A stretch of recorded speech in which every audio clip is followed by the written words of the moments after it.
Welcome, ladies and gentlemen, to episode 6 of the Renegade of Wrestling. I am your host, JJ Williams, here live at the Honda Center for Monday Night Raw. Here today on the Renegade, I'm going to talk to you a little bit about who is the most overrated and underrated wrestlers both in WWE and TNA. First off, over in TNA, since that's the competition, we're here on the WWE home field, we'll come to that last. Over in TNA right now, gotta say, the most overrated person is Jeff Hardy. Jeff Hardy, as much as I love the guy, he's a druggie, he's getting his second world title run, he's about to go to jail. Bad move for the company. I'm going to get a little bit more into my thoughts on that this Thursday on Dads of Wrestling. But underrated over in TNA, AJ Styles. A lot of people are going to say, JJ, why do you consider AJ Styles underrated? I'm going to tell you why I consider him underrated. Every time a WWE superstar former comes into the company, he becomes their bitch. AJ Styles was Christian's bitch. He was Kurt Angle's bitch. He was Fortune's bitch, playing second fiddle. He became a mini Ric Flair. AJ Styles has always been the person that TNA is supposed to be built upon, and he's always played a backseat to whoever the current ex-WWE superstar is to come onto the show. Over in WWE, overrated, obviously. John Cena is very overrated. Sheamus, I think, is becoming very overrated. Underrated, guys like William Regal. Guys that have been wrestling for the company for years and still have not got a main event push. I've been walking around here, found a few random fans that I'm going to bring in on this special edition live at the Honda Center. We're going to ask them who they think are over and underrated. First off, over here, Miss Sandy Stars. Hello, darling. Hey, JJ. Who do you think is the most underrated and overrated people in both WWE and TNA right now? TNA, it's this obvious. Jeff Jarrett. Why do you think? Okay, I say Jeff Jarrett because, okay, I understand you co-hosted your company, and okay, I understand that, okay, you could be at main event at some point in your career in TNA. But when it comes down to like having that whole storyline with like Karen Angle, obviously now Karen Jarrett, and Kurt Angle, and just having that whole storyline with their custody hearing, it's like, okay, you're being jammed down our throats with Karen Angle. I mean, like, seriously, like, it's just basically making you overrated. You're just making yourself too high up in your own company, when there's other people that, I agree with you, JJ, that AJ Styles is very underrated. He's very underrated because it's true. He is everybody's bitch. No disrespect, because I'm a big AJ Styles fan myself. You know, and when it comes down to WWE overrated, yes, obviously, it's John Cena. Like, any smart wrestling fan would agree that John Cena is really overrated.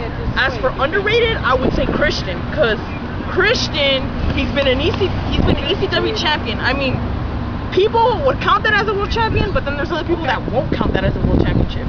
So, I mean, he's been the whole thing with Edge and Christian. You know, when he went up to TNA, he got his main event push. He became TNA world champion. And, you know, just to see him, back in WWE, not even getting a main event push, not even being exactly like a good contender for either the world or the WWE championship. I don't like that. That's very underrated. And yeah, those are basically. Thank you very much, Sandy. Next person I'm going to bring in right now needs no introduction. Every SoCal wrestling fan knows who this man is. I'm going to bring in the one, the only, the leader of the Neurotic clan, Neurotico himself. Yeah! Thank you, Glenn. JJ, for having me. Thank you. Neurotico, same question. Who do you feel are the most overrated and underrated wrestlers currently on the WWE and TNA rosters? As far as TNA goes, I'm going to have to agree with you. Jeff Hardy is really overrated.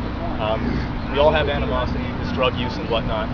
He does put in a lot of work, but at the end of the day, Jeff Hardy takes up a lot of TV time, and I'm not feeling the Divas title. I hope he doesn't become champion again. Enough said. Thanks. Underrated for TNA. Underrated for TNA, I'd have to say, can I choose a tag team? Sure. Beer Money. Really? Why do you think that Beer Money is underrated? I feel that they get what they deserve as far as TV time, but TNA gives up on talent a lot. Just like they gave up on Samoa Joe, and they just didn't do it. I agree with you. What about Generation Me and the Machine Guns? Great wrestlers, I just don't think they have the personality to get themselves over. Okay. And over in WWE, who do you feel are the most overrated and underrated talent? Sandy, you were right on the money. John Cena is the most overrated superstar on the roster right now. And this isn't a personal attack on John Cena. We understand he's supposed to be the face of the company, but there has to be a time when you step back and let other people get that spot. Right. Vince is a smart businessman. Everyone's going to complain he hides what it should be about. It should be about wrestling, but Vince knows what's good for business. He keeps on making money with John Cena. Therefore, we're going to see him there for a long time. But he needs to also please the 18 to 34 male demographic. It takes no genius to figure that out.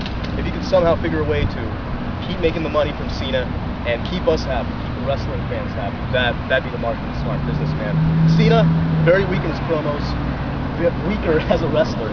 See, but that always wasn't the case, though. I mean, you go back to when he was freestyling, he was strong in his promos. Because he hit his weaknesses and highlighted his strengths. But at the end of the day, Cena he got over on a fluke. He got really lucky, was there at the right time. Yeah. I'm also going to agree with Sandy. Christian is one of the most underrated. I think he has heat for using TNA as a way to up his ante and get back into WWE at the main event level. And WWE still has heat on him. He's in the doghouse, and he's going to be in the doghouse. Well, it seems like they do that with a lot of TNA talent. I mean, Gail Kim hasn't gotten a steady push since she returned back from TNA, and it seems like week after week they're starting to make her look more like an Asian prostitute than a serious and contender she's one of for the best title. female performers that WWE has. And Vince himself says that he's going to go out of his way to push Kelly. And come on. But once again, he loves his millions, and he's going to keep on doing what he has to do to make WWE keep it growing around the world and keep on making money, keep on selling merchandise. But as far as ticket sales go, he's suffering in that area, and that's because the product sucks. And there you go, Vince. Nothing against you, but yeah, you got to make us happy. Wrestling fans, wrestling is where it's at. World Wrestling, then entertainment. Veronica, thank you very much. That's all I've got for this week's episode. I am the Renegade of Wrestling, JJ Williams, and I'll see you next week.